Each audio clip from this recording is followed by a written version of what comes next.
Ah, Anakku mau nikah. ah, Ini hari ini acaranya? Hari pernikahannya tanggal 3 bulan 3.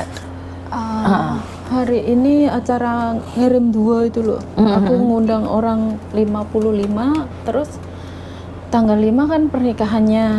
Karena aku mikir kalau acara sepasar itu kan habis dia nikah, pasti udah puasa. Terus ini tadi kan aku, kenapa kamu nangis? Kok nggak ada yang ngasih tahu? Aku denger, jangan ngomong ke ibumu gitu. Ternyata pingsan depan kamar mandi pas di acara orang doa. Pingsan, terus dia itu nggak sadar ya, mungkin 15 menitan nggak sadar dia teriak-teriak panggil ayah. Aku nyesek juga, omongan itu nggak karu-karuan ya. Orang udah anakku datang ngasih tahu tanggal segini ada acara ini, sampai kemarin dikasih undangan. Kok Pak tadi Pai. itu Pak sepupuku, kalau ayahnya kan udah meninggal. Terus kan dia bangun-bangun sadar, dia teriak-teriak ayahnya, katanya dia ngelihat ayahnya meluk, katanya datang kan hari ini Jumat. Memang harusnya pernikahannya hari Jumat, tapi karena ayahnya meninggalnya hari Jumat, terus dia lahirnya Jumat, pernikahanku juga Jumat, lahir calon suaminya juga hari Jumat. Jadi dia tuh kayak tertekan dengan omongan juga. Terus bunyinya itu yang nggak datang kayak sepupuku tuh 2, sepupu dari ibuku.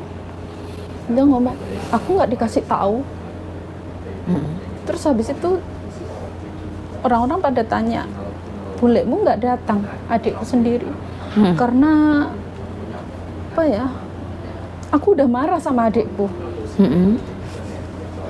Aku tuh udah apa ya, nyesek juga nggak bisa dampingin anakku, acara anakku. Kok kayak gini, adikku juga memang aku udah ngelarang dia nggak usah datang, gara-garanya itu dia itu di saat ke situ anakku sama adiknya almarhum ngasih tahu kalau dia mau nikah gitu. Tapi tanggapan adikku malah maki-maki keluarga almarhum, katanya dia tuh bukan saudara, dia tuh orang lain bagi anakku. Kalau menurut Miss Yuni itu dia kan bisa maleni anakku, tapi tanggapan adikku bahwa adiknya almarhum tuh buat anakku dia orang lain. Kamu bukan siapa-siapanya. Kenapa kok yang dikasih tahu itu keluarga almarhum, kok aku kok baru dikasih tahu, padahal siangnya dapat berita kalau anakku dilamar orang gitu, keluarga. Jadi anakku ngasih tahu keluarga almarhum, ada neneknya kan, ada pak-leknya, terus ada pak D-nya, ada buleknya. Terus setelah itu ya udah kamu pulang, udah maghrib, nanti habis maghrib kamu ke rumah bulekmu gitu. Udah ke situ sampai situ 嗰個最好佢拍 video 啊，嗰個你教佢講嘢，係啊係啊，因為佢唔識講嘢嘛，你教佢。 dimaki-maki sampai situ, marah-marah, akhirnya ngungkit-ngungkit masalah aku waktu nikah yang kedua. Padahal nikah yang kedua itu aku biaya sendiri, Miss. Biaya sendiri juga, katanya masak, ini itu buat acara. Terus akhirnya dia tuh ngungkit-ngungkit, katanya dia yang capek. Padahal waktu dia capek minta bayaran ke saya bayar 1 juta. Aku biaya sendiri, Miss. Belanja ini dan itu, cuma dia nunjuk butuhnya ini, jadi saya bayarin. Kok di situ, di acara situ diungkit. Terus selamatan almarhum dia ungkit juga, kan aku di sini. Terus sudah itu bawa-bawa acara itu. Terus aku akhirnya nggak terima lah, aku dikasih tahu gitu, anakku nangis-nangis, Bu, emangnya ibu nggak ngasih duit? Aku udah ngasih duit kan, kamu tahu. Iya, kok bule gitu ya gitu. Terus habis itu aku marah, terus aku denger gitu, aku nggak sabar hatiku, aku langsung telepon dia, aku labrak. Kamu masalah kayak gitu, kamu ungkapin di depan keluarga almarhum. Itu acara aku, antara aku dan kamu. Kenapa itu keluarga almarhum bisa tahu masalah itu, kamu kasih tahu kayak gitu? Kan malu, saya bilang gitu. Aku malu bukan apa, Miss. Keluarga almarhum itu loh dibilang orang lain buat anak aku, kan itu Pak Leknya, sebenarnya Pak Lek kandung bisa menjadi wali. Udah gitu aku bilang gini, kamu ya, saya bilang gitu, kamu what's gitu aja, kamu lo nggak ngeluarin uang, saya gitu. Masalah gitu kamu ungkit-ungkit, sampai hati saya derdek misalnya. Terus saya bilang gini, kamu ingat nggak di masa kamu nikah, bapak sama emak itu orang nggak punya, karena kamu anak ragil. bapak itu orang nggak punya, mak orang nggak punya. Ngomongnya mak itu kan ragil ya, harus ada tuplek ponjen kalau Banyuwangi.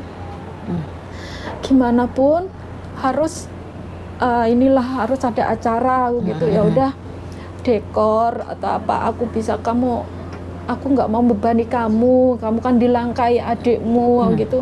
Nggak apa-apa dilangkai, wong aku nggak mau nikah kok, aku seneng keluyuran cari uang, aku kerja gitu. Udah gitu ya kamu rela dilangkai adikmu, nggak apa-apa gitu. Terus setelah itu aku kerja di Bali udah lama 5 tahunan, adikku nikah izin ya oke. Jadi orang tuaku orang nggak punya mbak. Udah gitu aku biayain teroban itu 2 hari 2 malam, terus sampai perhiasanku habis semua.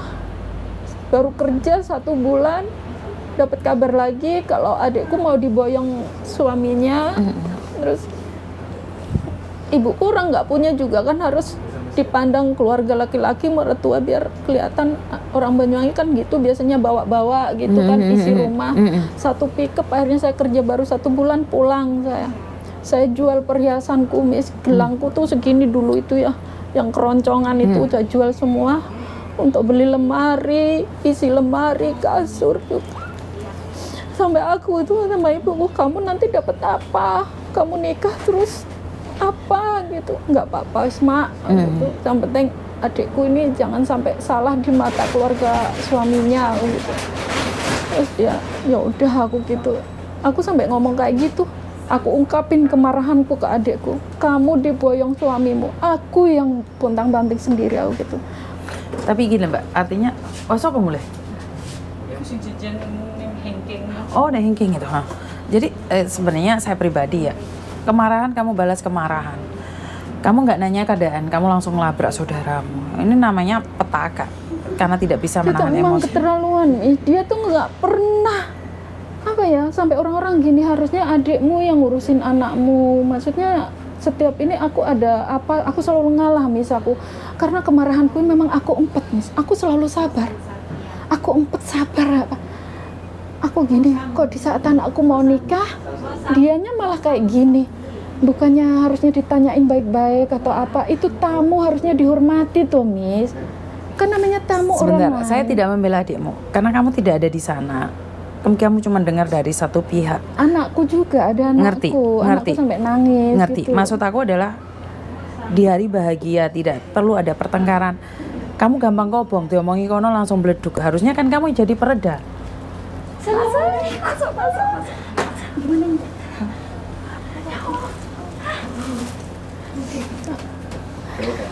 Halo. Tunggu dulu ya. Antri aku.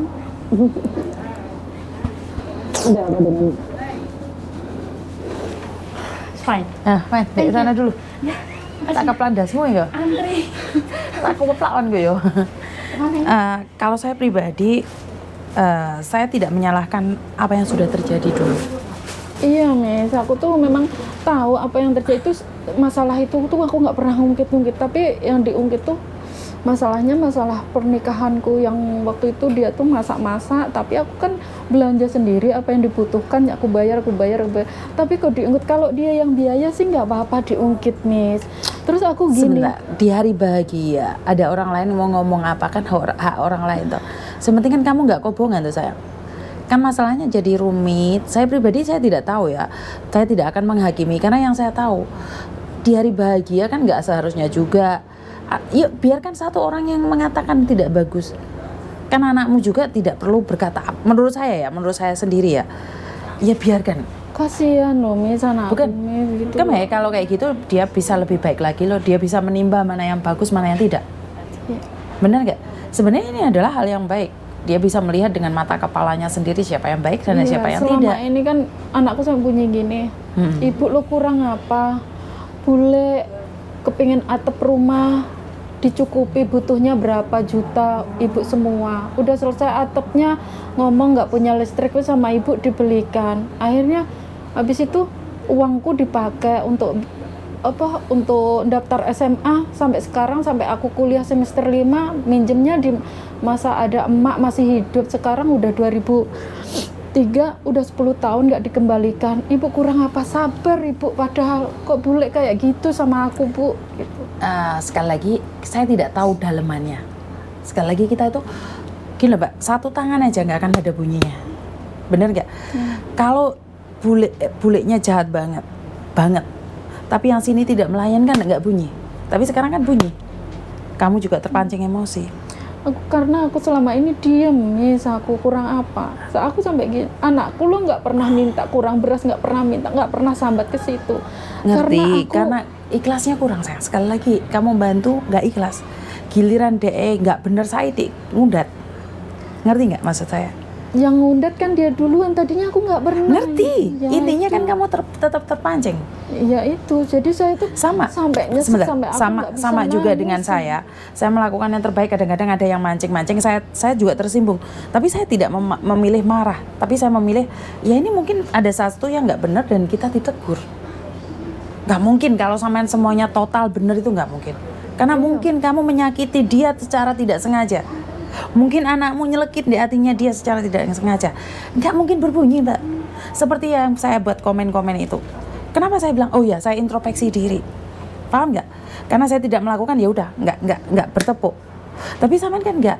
Dia menyakitimu kan tepuk terus. Paham nggak maksudku? Karena saya yakin kalau dia tidak ada luka di dalam, dia tidak akan melakukan itu. Karena ada yang ngomporin nih. Kamu sudah tahu ada yang ngomporin, kenapa kamu meleduk? Nah itu jadinya dia percaya sama sepupuku yang satu itu yang suka kompor-kompor, karena aku berhenti kirim uang ke dia. Ya udah biarkan, berarti kan sekali lagi saya tidak tahu apa yang terjadi. Kalau sampai terjadi pertengkaran antara keluarga, itu pasti bukan cuma dia yang menyakitimu, kamu juga. Iya. Saya itu sama adik saya tempat bentrok. Tapi karena dalaman kita nggak ada masalah, maksudnya saya tidak membenci dia. Kita tidak pernah bermasalah di dalam hati, kita itu tidak ada bentrok-bentrok. Tapi enggaklah sampai terpancing emosi satu sama lain. Karena kamu selalu melihat dia tidak bagus, selalu menjelekanmu. Pertanyaannya, yakin kamu tidak pernah bersalah sama dia? Yakin anakmu nggak nyelkit hatinya dia? Yakin kamu nggak ngundat-ngundat? Itu kan sama aja. Memang yang buat dia ini kok, aku udah 3 tahun nggak pernah telepon dia, paling cuma chat itu. Karena apa Miss? Dia itu, kan aku udah bilang, aku bukannya apa Miss, orang rumah cuma sebesar atau sepanjang cuma 5x6 itu kan. Aku udah ngomong besok kalau aku pulang ya aku kasih, aku disuruh transfer bagian rumah itu, bagian tanahnya itu. Kalau rumah kan aku yang bikin, cuma 5x6 disuruh transfer, jangan tahu suaminya. Dari situ aku kan nggak mau, dari situlah dia itu sakit hatinya ke aku Miss. Ya kan seperti yang aku katakan, pasti ada dalamnya yang luka, pasti ada dalamannya yang luka. Itu makanya ya aku tanya-tanya sama orang yang ngerti masalah pembagian gitu, jangan kamu transfer, karena aku nggak boleh harus transfer, jangan tahu suaminya. Itu yang buat aku ya maka dari marah itu. Terus aku bilang gini, kamu minjemnya dulu kamu minjem utang itu di saat emak masih hidup, sekarang emak sudah nggak ada, kamu minta bagian, berarti waktu kamu minjem udah direncanakan kalau emak mati untuk bayar utang. Itu aku marahnya dari situ aku Mas. ya kan bisa dibicarakan tuh sayang. Semua itu bisa dibicarakan. Kan emosi itu yang dikontrol. Sebenarnya kan sekali lagi saya tidak tahu ya, untuk sebuah pernikahan ya, acara yang sebegitu abadi, begitu membahagiakan, kontrol emosi itu yang perlu. Paham nggak maksudku? Ya bukan berarti kamu menikah terus pingsan terus masalah selesai, kan nggak selesai kan masalahnya. Iya, aku Dengan- kasihan anakku, aku nggak bisa pulang kok kayak gini, maksudnya udah jadinya anakku sendiri, semuanya sendiri. Bagus Dia loh, dia mandiri lah. Iya, ngurus surat atau ngasih tahu saudara-saudara lain, dia sendiri sama adiknya. Dia dari kecil memang sendiri. Berarti cuma dia berdua. adalah anak hebat. Ya udah nggak apa-apa. Berarti dia itu adalah anak hebat, nggak usah berpikir yang jadinya aneh. aku yang gini kasihan sampai anakku pingsan kayak gitu. Aku dari tadi tuh telepon tadi aku sambil nangis, denger ya Allah kok nggak ada yang ngasih tahu aku, karena takut aku terus ini, karena aku kan punya jantung lemah ya Mas ya. Karena kalau nggak bisa nangis aku kayak aku sendiri yang tertekan gitu. Yang bisa aku katakan ada satu hal, Jangan menekan diri sendiri karena sesuatu yang gila pada saya. Itu masalahnya Indonesia, sayang. Kamu pun nggak bisa berbuat apa-apa. Ya udah kita ikhlaskan. Karena melihat dari ceritamu sendiri, karena ada sesuatu di antara kalian. Batin kalian itu di dalamnya itu udah sakit. Jadi kesentuh dikit itu udah bonyok. Ngerti nggak? Jadi kalian itu batinnya kering. Adikmu kering, kamu kering. Kesenggol didik. Serempet. Makanya itu Opo. saya lebih baik aku milih diam, nggak pernah komunikasi, saya menghindar kayak gitu, Miss. Makanya tadi nggak ada yang ngasih tahu kalau anakku gini, kan aku selalu mengutamakan anak ya, nggak mengutamakan lainnya, karena ada anakku pingsan sampai kayak gitu, nangis jerit-jerit tuh. Aku nggak ada ngasih tahu, ternyata orang-orang menyembunyikan, jangan kasih tahu ibumu karena tahu kondisi saya. Kalau saya kan punya jantung lemah, jadi takutnya kalau saya nggak bisa ini bisa kayak ngempel gitu, jadi aku yang kaku, Miss. Jangan karena semua itu kamu harus kehilangan semuanya, ngerti nggak? Karena iya sudah terjadi, nggak apa-apa. Kedepannya lebih baik lagi. Ya kalau memang saudara tidak bisa diharapkan ya udah nggak apa-apa. Tapi jangan punya misi untuk menyakiti balik. Nggak usah marahin dia, karena apa artinya memarahin dia? Kelihatan sekali yang salah kamu. Paham nggak maksudku? Iya, langsung aku labrak di saat itu, Miss. Aku emosi, udah aku selama ini aku diem. Maksudnya Saat kamu ngelabrak sebenarnya yang hancur lebur itu kamu. iya, memang jadi aku yang langsung down, tadinya nyantai udah jadi Sini tangannya. Jangan dingin kayak gini, Mas. Karena apa-apa lah. Ya sudah. iya, saya tuh langsung kayak Apakah kamu akan tetap menyimpan rasa sakit itu? tadi tuh orang-orang kok aku sampai nyalain orang, kenapa nggak ngasih tahu aku gitu.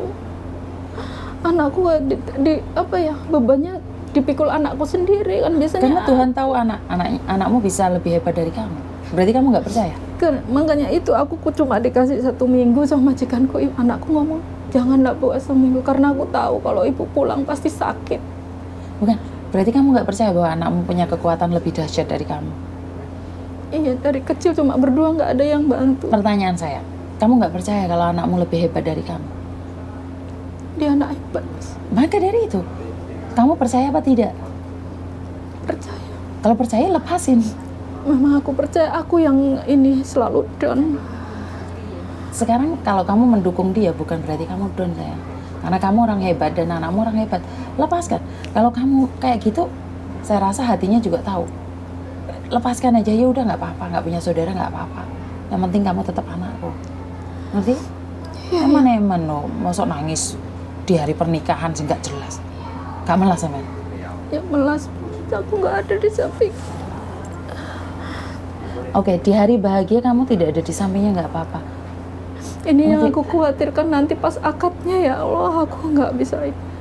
Kenapa mikirnya terlalu jauh sih? Saya nggak paham. Sekarang aja dia udah pingsan. Dia berani menempuh hidup ini nggak? Karena dia harus berlabuh, Aku yang bertenaga. kepikiran gitu, Mas. Aku sendiri yang ini. Apa yang bisa kamu lakukan dengan kepikiranmu dan kekhawatiranmu? Pertanyaan saya. Apa yang bisa kamu lakukan? Kasihan dia nggak ada Bukan, siapa-siapa. apa yang bisa kamu lakukan? Ya, Kekhawatiran membuat kita sakit, kekhawatiran membuat kita hancur. Apa yang bisa kamu lakukan dengan kekhawatiran? 1, mengikhlaskan dan membiarkan. Karena Tuhan punya rencana atas hidupnya. Kenapa kamu yang khawatir? Tuhan aja nggak pernah mengkhawatirkan.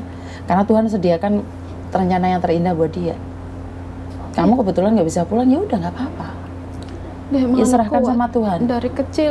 Dari yang kecil umur 2 tahun 9 bulan, ayahnya meninggal.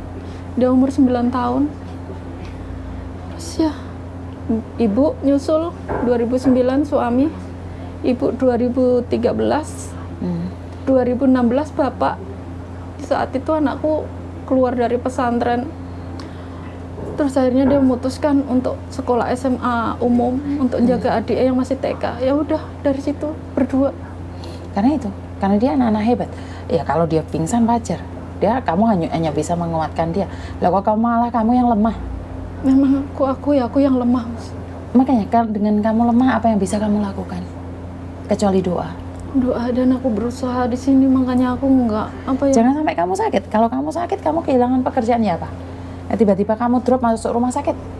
Siapa yang menjagamu di sini? Dia pingsan, masih punya saudara. Dia pingsan masih punya suami, kamu pingsan di sini siapa yang peduli? Bener nggak? Bener nggak? Secara logika. Makanya aku nggak ingin apa ya, bukannya aku tuh nggak kangen kampung, rumah, kadang keinginan saya nggak mau pulang. Wes rasa nangis. Dino semua anaknya nikah malah nangis sih. Hah? Enggak sih. Oh hebat cerewet kayak ngono nangisan nih, tantep nih lho gue ya. Orang mangan pete, Miss. Orang mangan pete, oh daerah sopan. Tak sini tak perlu. Di kelas no anaknya kayak ngono. Anaknya lu pinter kayak ngono. Musik. Saya nggak mau pulang, Miss. Nggak mau pulang, sepenting duitnya pulang. Anaknya pengen senang kan pernikahannya, ngerti? Iya, 1 bulan ini aku kirim 4 kali. Oh yuk, gajimu piro kirim 4 kali? Ya, yang dulu-dulu ya, Pak. Kan saya ngirimnya nggak aku cor, Miss. Oh. Jadi saya nggak mau ngacor karena kebutuhan tadi kurang juga, jadi nggak aku cor di ATM-nya. Oke lah, berarti wis tenang toh. Wis nangis lega toh atine indil-indile. Sudah kesini. Sudah ke sini. Jadi terima kasih buat teman-teman, kebetulan baterainya habis dan kekhawatiran itu memang tidak bisa membantu kita apa-apa. Mbaknya ini terlalu sayang sama anaknya kuat, dianya yang drop. Jadi ya wis gak apa-apa, namanya orang tua ada yang kuat, ada yang enggak. Karena itu saya selalu pesan buat teman-teman yang ada di Indonesia sana, keluarga yang ada di Indonesia, sebagian dari kita itu menderita. Mereka tidak cerita aja penderitaan mereka. Karena itu saya selalu bilang, bantu doa agar keluargamu di sini selalu memberikan yang terbaik dan rezeki itu bisa dikirim buat kalian semua. Dan terima kasih, kurang lebihnya saya minta maaf. Wassalamualaikum warahmatullahi wabarakatuh. Berkat Tuhan mengalir atas hidup kita semua, semoga semua makhluk hidup bahagia. Dan terima kasih, bye-bye. Rasa nangis. Tak senang sing elek-elek kok. Alhamdulillah, walaupun anakku juga aku beban berat, juga anakku aku sabar. Selalu dapat hadiah. Hadiah dari? Kakek mau beli emas, tapi kan saya nggak bisa ngirimnya. Terus habis itu ibu kirim uang, udah dibuat beli anting 2 gram.